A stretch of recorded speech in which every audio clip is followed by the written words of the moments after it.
International human rights অর্থাৎ মানবাধিকার সংস্থা, বিশ্বের বাগা বাগা 9টি মানবাধিকার সংস্থায় আমাদের অন্তর্বর্তীকালীন সরকারের প্রধান ডক্টর ইউনূসকে তারা আপত্তি জানিয়েছে যে বাংলাদেশে এই মুহূর্তে মানবাধিকার লঙ্ঘিত হচ্ছে।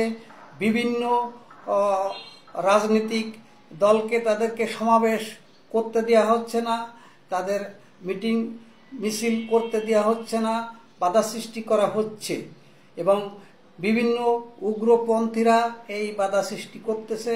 এটা প্রফেসর ইউনূসকে জানিয়েছে মানবাধিকার ইন্টারন্যাশনাল হিউম্যান রাইটস এবং 9টা সংগঠনে এই দাবি জানিয়ে আসছে বিশ্বের বাগা বাগা। এবং আমাদের দেশে এই মুহূর্তে একটি ঘটনা ঘটতেছে যে নাগরিক ঐক্য যে আপনার রাজনৈতিক দলটা এই ছাত্ররা গঠন করেছে এবং তারা বিভিন্ন লোকের বিরুদ্ধে স্লোগান দিচ্ছে এবং তারা সেনাবাহিনীর প্রধানের বিরুদ্ধেও স্লোগান দিয়েছে এবং তারা এই যে হাসনাত আবদুল্লাহ সেনাবাহিনীর সাথে যে ভাবমূর্তি সেনাবাহিনীর তারা ক্ষুণ্ণ করতে চাচ্ছে, এই হাসনাত আবদুল্লাহ এবং এই যে হাসিব মাহমুদ ভূঁইয়া ইনিও একটি আপনারা দেখেছেন সোশ্যাল মিডিয়ায় ভাইরাল হয়েছে। এটা কোনো মিডিয়ার চ্যানেলে এটা নিউজ নেয়নি, এরা নিজেরা একটি ভিডিও বানিয়ে এই হাসনাত আবদুল্লাহ আর এই সজীব ভূঁইয়া এরা ষড়যন্ত্রমূলক একটি ছাড়টিছে, সেনাবাহিনীর ইমেজ নষ্ট করতেছে এবং আমাদের সেনাবাহিনীকে তারা বিতর্কিত করতে চাচ্ছে। এই হাসনাত আবদুল্লাহ, এই সজীব ভূঁইয়া এরা একটি দল গঠন করেছে এবং সেই দলটির নাম দিয়েছে নাগরিক ঐক্য এবং এরা সরকারের থেকে এই দলটি গঠন করে এরা বিভিন্ন জায়গায় প্রচারণা চালাচ্ছে এবং সরকার এই দলের সমর্থন করতেছে। তা না হলে এরা বারবার সরকারের কথা এরা সোশ্যাল মিডিয়ায় বলতেছে যে আমাদেরকে সরকার সমর্থন দিচ্ছে। তাহলে এই যে অস্থায়ী সরকার, এই সরকারের তো নিরাপদ পক্ষ থাকে না, নিরাপক্ষ হারিয়েছে এই সরকার। এই সরকারের গ্রহণযোগ্যতা নাই এই ডক্টর ইউনূস সরকারের। কারণ কি, একটি রাজনৈতিক দল অন্তর্বর্তীকালীন সরকার গঠন করতে পারে না ক্ষমতায় থেকে এবং তাই করতেছে এবং সেই ছাত্ররা মিলে বিভিন্ন জায়গায় মিটিং মিছিল করতেছে এবং সেনাবাহিনীর সাথেও তারা সেনাবাহিনী ঢাকা শহরে সেনাবাহিনীর গাড়ি যদি ঢোকে তারা ভেঙে দিয়ে আরও প্রকাশ্যে বলতেছে এই কথাগুলো। তাহলে তারা কতটা পাওয়ারফুল এবং তারা আওয়ামী লীগকে নিষিদ্ধ করতে চাচ্ছে। কারণ আওয়ামী লীগকে নিষিদ্ধ করার মতো পাওয়ার কি তাদের আছে? আর এইটা তো আপনার প্রশ্ন বিদ্ধ হচ্ছে ডক্টর ইউনূস, কারণ ডক্টর ইউনূসের মদতেই এগুলো করতে তারা পারতেছে। ডক্টর ইউনূস এ জায়গায় কিছু বলতেছে না কেন? তারা সেনাবাহিনীর সাথে মিটিং করেছে 11ই জানুয়ারি, সেটা বলতেছে, সেটা এখন বলতেছে কেন? 22শে জানুয়ারি এসে বলতেছে কেন, কি কারণে?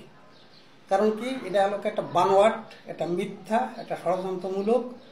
আর আওয়ামী লীগ কখনো শেখ হাসিনার নেতৃত্ব বাদ দিয়ে রাজনীতি করবে না, এটা আমরা ভালো করে জানি। কারণ শেখ হাসিনা ভারতে থাকলেও আওয়ামী লীগ এখনো শেখ হাসিনারে দলের প্রধান হিসেবে জানে, মানে এবং সেই তার দিকেই তাকিয়ে আছে আওয়ামী লীগের সকল নেতৃবৃন্দ, সকল ভোটাররা, সকল দেশবাসী এবং শেখ হাসিনার দিকেই তাকিয়ে আছে। সে কবে আসবে, সে কি বলবে, এটাই তারা করবে। এবং এই যে শেখ হাসিনার অন্যায় এখন তারা যা করতেছে, এরা কি করতেছে? এরা একটাই স্লোগান পাইছে যে স্বৈরাচারী সরকার। স্বৈরাচারী তো এরাও স্বৈরাচারী। আপনারা 5ই আগস্টের পরে যা করতেছেন, ভাঙচুর, লুটপাট, খুন খারাপি এবং কিছু বাদ দিচ্ছেন না, চাঁদাবাজি, এবং আপনাদের দলের লোকজন এখন গ্রেপ্তার হচ্ছে, বিভিন্ন জায়গায় ধরা পড়তেছে। এবং আপনাদের নাহিদ সাহেব বরিশালে যে পিটান খাইছে, এটা কি মিথ্যা? এটা তো সত্য কথা, আমরা দেখেছি মিডিয়ায়। এবং আপনাদের এখন পায়ের তলায় মাটি নেই, আপনাদের কোনো লোক নেই। আপনারা যারা পঙ্গু হসপিটালে ভর্তি আছে সেই সমস্ত লোক এখন আপনাদের সাথে মিছিল আসতেছে আবারই। তার কারণ কি? তার কারণ তারাও সন্ত্রাস, এই কারণে তারা আসতেছে টাকার বিনিময়ে। কারণ আপনাদের সাথে এই মুহূর্তে কোনো ভালো লোকজন নাই এবং আপনারা সাদাবাজি করতেছেন আর এইভাবে ভাঙচুর করতেছেন। এইভাবে একটা দল গঠন করে আপনারা চাচ্ছেন দেশটারে অরাজ্য সৃষ্টি করে আপনারা আপনাদের শাসন কায়েম করতে চাচ্ছেন। তা আপনারা পারবেন না। বাংলাদেশে যতদিন স্বাধীনতা কামী লোক আছে আপনাদের এই মানে এই যে অন্যায় অত্যাচার এর বিরুদ্ধে তারা রুখে দাঁড়াবে এবং আপনাদেরকে শক্ত হাতে দমন করে দেবে এবং এটি খালি সময়ের অপেক্ষা। আপনার স্বাধীনতা নিয়ে আপনারা কোনো কথা বলতে দিচ্ছেন না এই মুহূর্তে। বাংলাদেশের স্বাধীনতার পরে আপনারা একটি মানে এমন আচরণ করতেছেন যে দেশটি কেন জানি স্বাধীন হয়নি। এ দেশটা আপনারাই স্বাধীন করেছেন এই 24শে আগস্টে, তাই মনে হচ্ছে না। এ দেশটা 1971 সালে স্বাধীন হয়েছে। আপনারা সেই স্বাধীন দেশে থেকে এই মাতবাড়ি করতে পারতেছেন। স্বাধীন হলে এই মাতবাড়ি করতে পারতেছেন না। পাকিস্তানের দিক চেয়ে থাকেন। পাকিস্তানে দেখেন যুদ্ধ চলতেছে, পাকিস্তানের বিভিন্ন প্রদেশে যুদ্ধ চলতেছে, তারাও স্বাধীনতা চাচ্ছে। সেখানে দেখেন কি অবস্থা হচ্ছে। আপনারা তো পাকিস্তানকে ভালোবাসেন, পাকিস্তানকে ভালোবাসলে এই বাংলাদেশে এই রাজনীতি করতে পারতেন না, এই শৃঙ্খলাও করতে পারতেন না এবং আপনাকে পাক সেনাবাহিনীতে আপনাকে পাশার চামড়া খুলে ফেলাতো। তারা বাংলাদেশ স্বাধীন দেশ পাইয়ে এখন মানে স্বাধীন করে দিয়ে গেছে একজনে, সেই স্বাধীনতা নিয়ে আপনারা লাফালাফি করতেছেন আর আপনারা নতুন নতুন স্বাধীনতার গল্প শোনাচ্ছেন আমাদেরকে। এটা ঠিক নয়, আপনাদের ভুল আছে। আপনারা এখন নিজেরা চিন্তা করেন নিজেরা কি করতেছেন। আপনারা সেনাবাহিনীর বিরুদ্ধে আপনারা হাঁটতেছেন, সেনাবাহিনীর সাথে আপনারা যুদ্ধ ঘোষণা করতেছেন। কেন? সেনাবাহিনী ঢাকা শহরে আসলে তাদের যানবাহন সহ ভেঙে দিতে চাচ্ছেন। আপনারা এত ক্ষমতাবান। দেখেন লাস্টে কি পরিণতি হয় আপনাদের, তাই দেখেন। এবং সেনাবাহিনী আপনার এই শুক্রবারে বাইতুল মোকাররমে কলি কড়াভাবে সেনাবাহিনী প্রোটেকশন দিছে। এই জায়গায় কলি কোনো রকম কোনো সন্ত্রাসী কার্যকলাপ চালাতে পারেনি।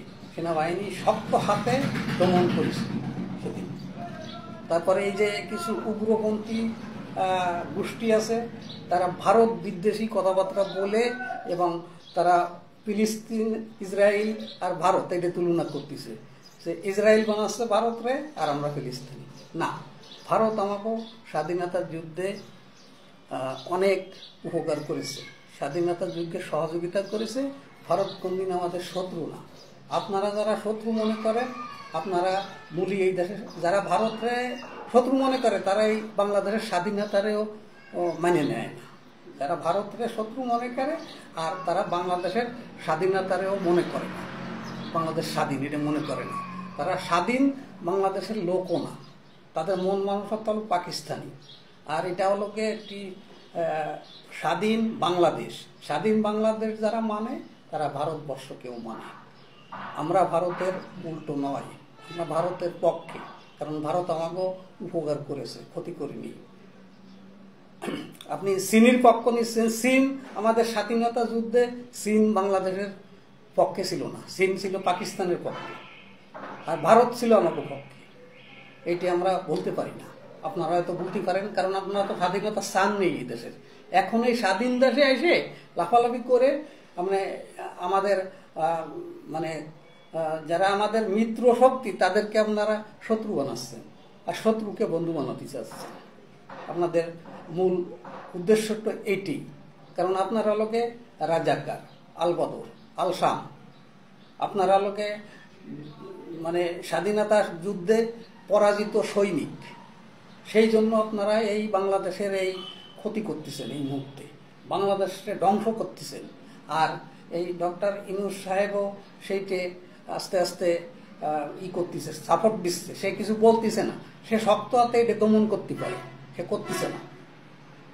আর তার যে এমন একজন স্বরাষ্ট্র মন্ত্রণালয়ের দায়িত্ব দিয়েছে, সে করছে আইন শৃঙ্খলা আমি ঠিক করে দিচ্ছি, তাহলে আমার পদত্যাগ করা লাগবে কেন? আরে বেটা তুই পদত্যাগ কর, তোরা তো মানুষ জুতো মেরে নামাবি, তোর কাছে ভাই তো জুতো মারত। আর এই যে আইন উপদেষ্টা হাসিব নজরুল, এ হলো একটা লুচ্চা, এটাও না, এ এখন মিডিয়ার সামনে এসে কিছু কেন আগে কত যে আমি যদি একটু কোনো রকম দেশের একটা মন্ত্রণালয় বা কোনো একটা দায়িত্ব হতাম, তা এমন কাজ করতাম একদম মানবতার ইস্যু উঠে যেতাম, আল্লাহ তাল্লাহ আমাকে একদম ব্যস্তবাসী করতাম। আর এখন কি করতেছে পথ পেয়ে, এ শুনেছি আমেরিকায় একটি বাড়িও কিনেছে হাসিব নজরুল, আইন উপদেষ্টা। এখন টাকা, খালি টাকা, এ তো লুবি লোক। ওই সময় যত টক শোতে মিডিয়ায় এই বিগত সরকারের উল্টো কইছে মূল্য হলো মাল পাইনি, সেই কারণে এখন মাল পাচ্ছে, এখন ঠান্ডা, এখন কোন মিডিয়ার সামনেই আসে না হাসিব নজরুল। তা এরা হচ্ছে দেশের দুশ্মন। এখন যে সরকার আছে এরা দেশের পক্ষে দুশ্মন, আর এই সরকারকে মানুষ যত তাড়াতাড়ি নামাতে পারে তত বাংলাদেশের মঙ্গল, এইটাই আশা করতেছে সবাই। বাংলাদেশ, খোদা হাফেজ।